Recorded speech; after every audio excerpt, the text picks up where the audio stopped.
Please join me as I request Honorable Prime Minister Modi for his inaugural address.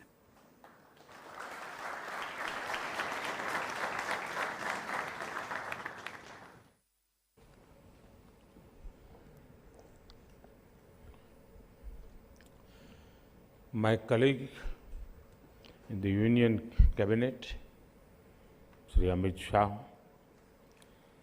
distinguished dignitaries, delegates from different countries, members of investigative agencies and security forces from across the world, and my dear friends, I welcome you all to the third Ministerial Conference on Counter-Terrorism Financing. Friends, it is significant that this conference is happening in India. Our country faced the horrors of terror long before the world took serious note of it. Over the decades, terrorism in different names and forms tried to hurt India. We lost thousands of precious lives,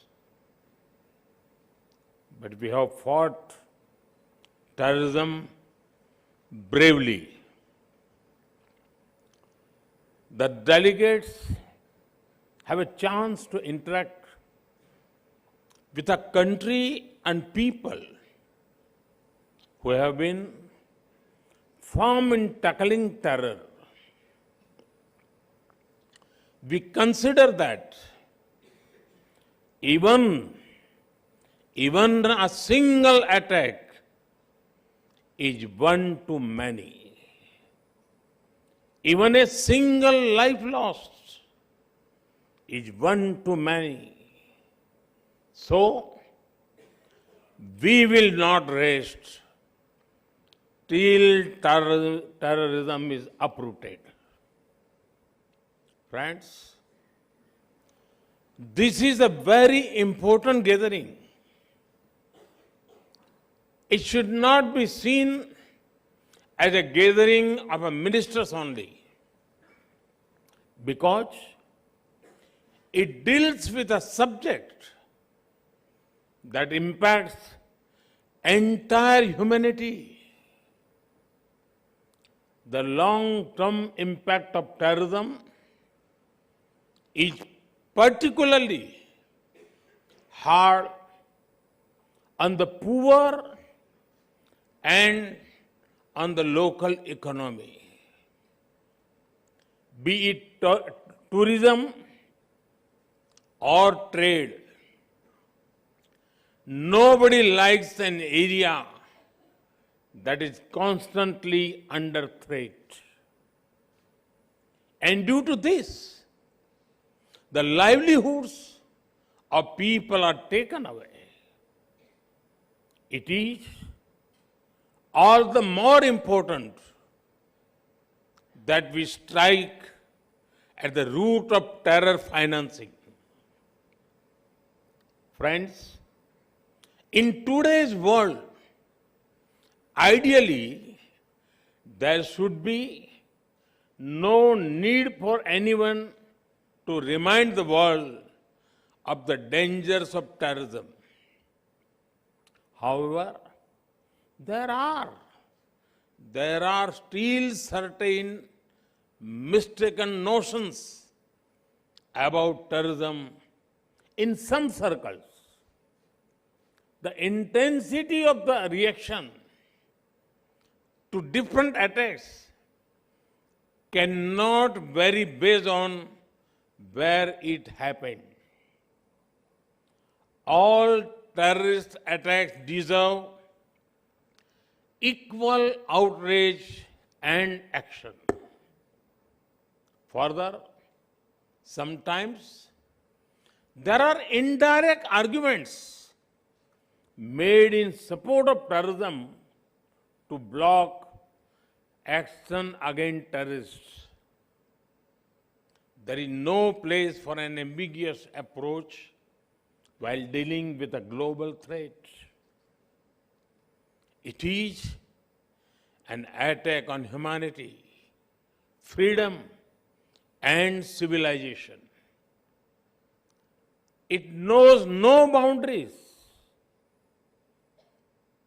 Only a uniform, unified, and zero-tolerance approach can defeat terrorism. Friends, fighting a terrorist and fighting a terrorism are two different things. A terrorist may be neutralized with weapons. Immediate tactical responses to terrorists may be an operational matter, but tactical gains will soon be lost without a larger strategy aimed at hurting their finances. A terrorist is an individual, but terrorism is about a network of individuals and organizations. Uprooting terrorism needs a larger proactive response. If we want our citizens to be safe, then we cannot wait until terror comes to our homes. We must pursue terrorists, break their support networks, and hit their finances. Friends, it is well known that terrorist organizations get money through several sources. One source is state support. Certain countries support terrorism as part of their foreign policy. They offer political, ideological, and financial support to them. International organizations must not think that the absence of war means peace. Proxy wars are also dangerous and violent. There must be a cost imposed upon countries that support terrorism. Organizations and individuals that try to create sympathy for terrorists must also be isolated. There can be no ifs and buts entertained in such matters.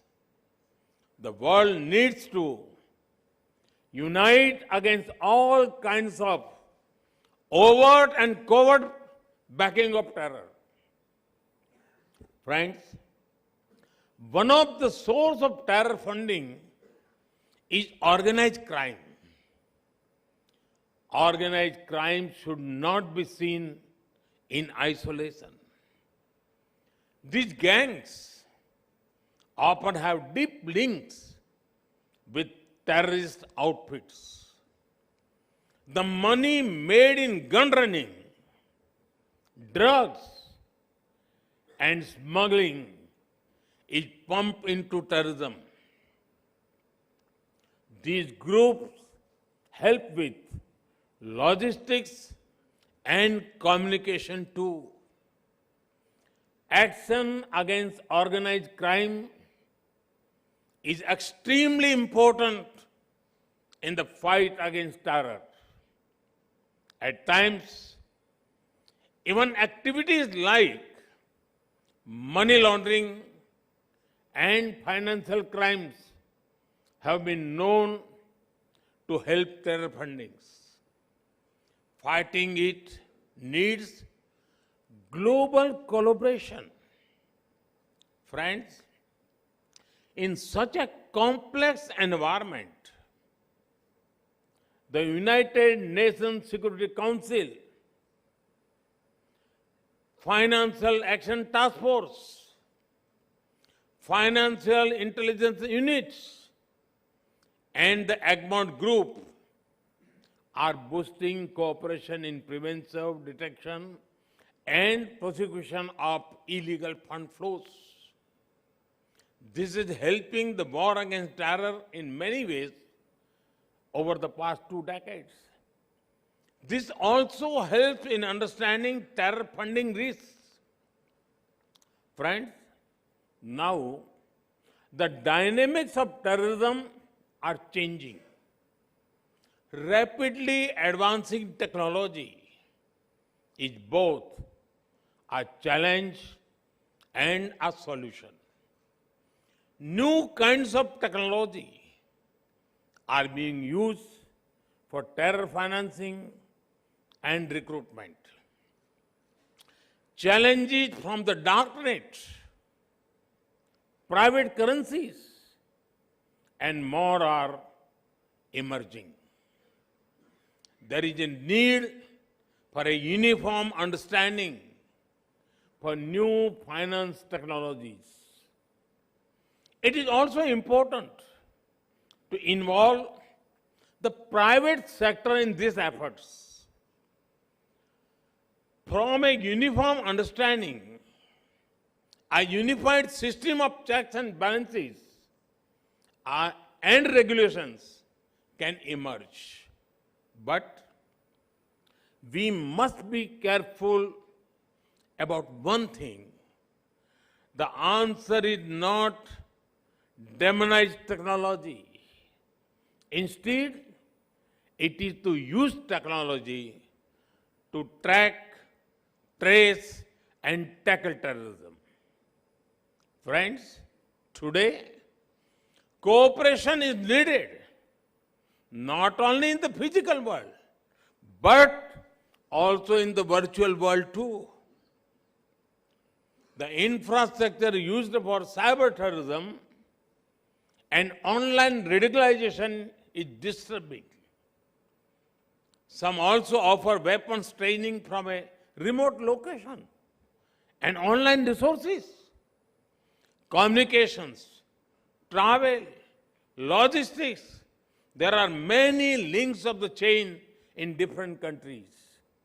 Each country can and must act against the part of the chain within the reach.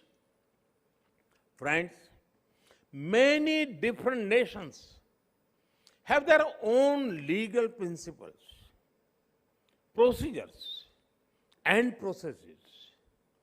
Sovereign nations have a right to their own systems.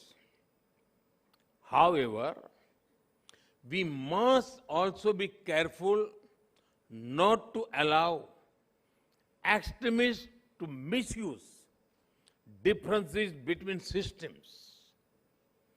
This can be prevented through deeper coordination and understanding between governments. Joint operations, intelligence coordination, and extradition help the fight against terror. It is also important that we jointly address the problem of radicalization and extremism. Anyone who supports radicalization should have no place in any country.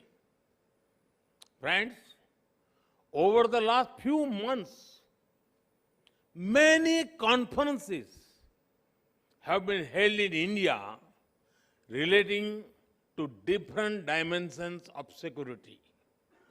India hosted the General Assembly of the Interpol in New Delhi, a special session of the United Nations Security Council Counter Terrorism Committee happened in Mumbai. At this No Money for Terror conference, India is helping build global momentum against terror funding. Our intention is to bring the world together in taking the war against terrorism to the next level. Friends, I wish all the participants success in the deliberations over the next few days. I'm positive that you will help in attacking terror funding in all its dimensions. Thank you. Thank you very much.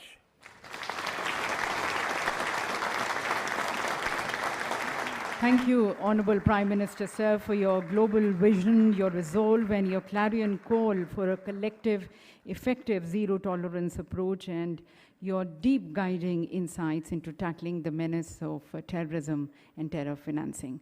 Thank you, Honorable Prime Minister, sir, for your guiding message. And as we express our gratitude and appreciation to the Honorable Prime Minister, may I request once again our Honorable Union Home and Cooperation Minister, Shri Amit Shah ji, to please present a memento to the Honorable Prime Minister.